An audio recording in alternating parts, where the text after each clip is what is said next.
Things that make you go, June 1998, Bellevue, Washington. If infidelity is primarily a male problem, then who are men committing infidelity with? In the feminist paradigm, a man who hates women is a misogynist. A man who fears women is a loser. A woman, however, who fears a man is a victim, and a woman who hates men is enlightened. Who determines whose perspectives are invalid? Who decides whose experiences are not meaningful?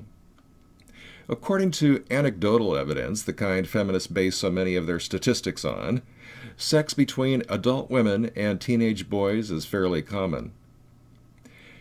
It's easy to confuse social activity with having a life. Any complaints feminists raise will eventually be adopted by other segments of the population, including men. There is no such thing as a women-only issue. Note, this is one of the problems with the men's rights movement. It follows feminism's lead. American men are in denial. They confuse envy and anti-male bigotry with enlightenment and equality.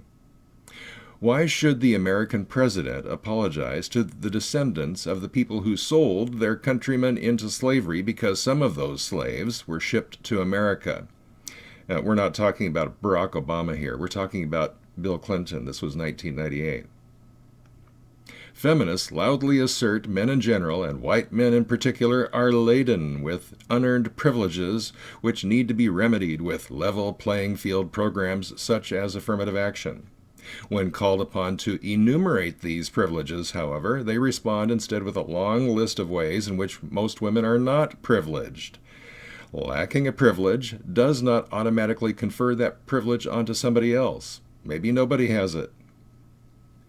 It's one thing to want what's rightfully yours. It's another to get yours by taking what rightfully belongs to somebody else. According to author Cher Hite, half of all women fear commitment. One reason many blacks hate American Indians is, insofar as American Indians are concerned, black is just another shade of white.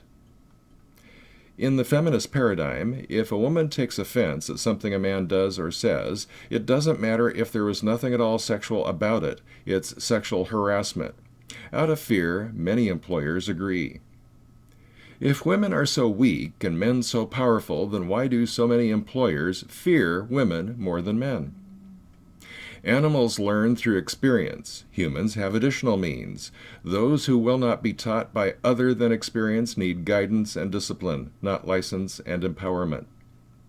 A schoolboy kisses a schoolgirl on the cheek and is suspended for sexual harassment. See, it was happening back then, too. Women kill boys and are acquitted. Disproportionate justice ultimately leads to disproportionate crimes and, from there, revolution. 2 of the top 3 reasons given in favor of circumcising American men are women's health and women's pleasure. The other reason, men reduce their chances of getting penile cancer from less than 0.01% to 0.001%.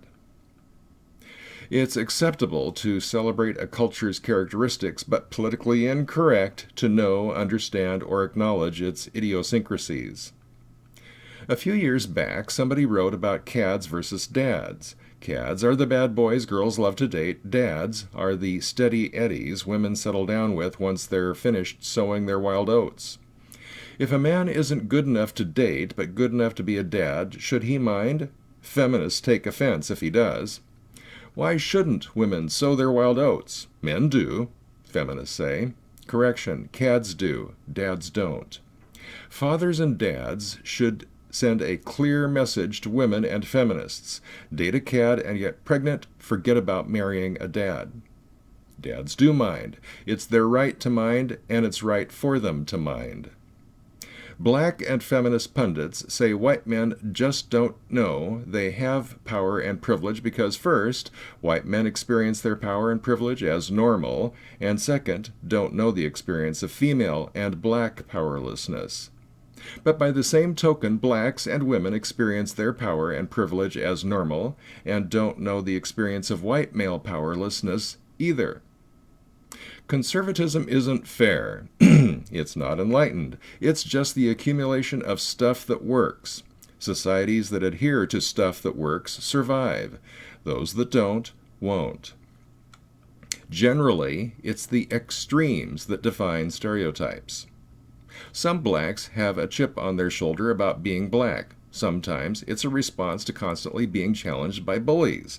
To fight a bully, sometimes they become a bully. A stupid, self-perpetuating cycle of oppression and counter-oppression that turns into institutionalized hatred. Institutionalized hatred is both inherently stable and inherently destabilizing. I treat you with respect. You treat me with respect. We treat one another with respect. You treat me with disrespect. I treat you with disrespect. We treat one another with disrespect. It's a simple equation. There is no way women can know how they make men feel about themselves. Liars and cheaters are losers, though many look like winners. The X chromosome is packed with data, while the Y chromosome is mostly filler.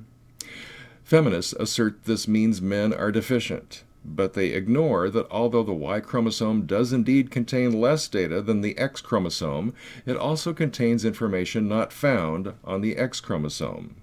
Given that males also have an X chromosome, this means they possess data common to both, as well as data unique to males.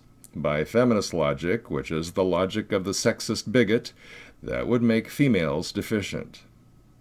Until recent times, survival was never easy for most people.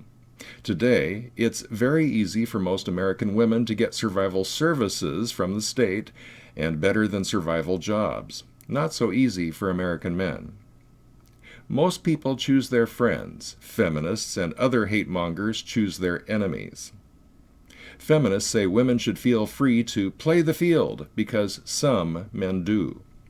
That's the moral equivalent of saying women should feel free to murder and rape because some men do. Feminists believe society should appropriate the resources of all men to support women and prevent any man from appropriating the resources of any woman. Feminists fear the childless man because he has no stake in the future, hence no reason to support any of the feminist welfare programs. Is this why feminists staunchly defend female promiscuity, to minimize the number of childless men?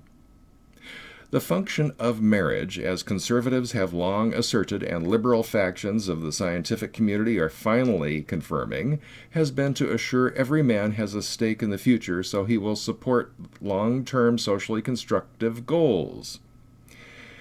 Most liberals and some conservatives choose their ideology out of self-interest. Most conservatives and some liberals base their ideology on principle. When a man falls down, everybody expects him to get up. When a woman falls down, feminists expect society to rush to her aid. For the Backlash at Backlash.com, my name is Rod Van Mecklin.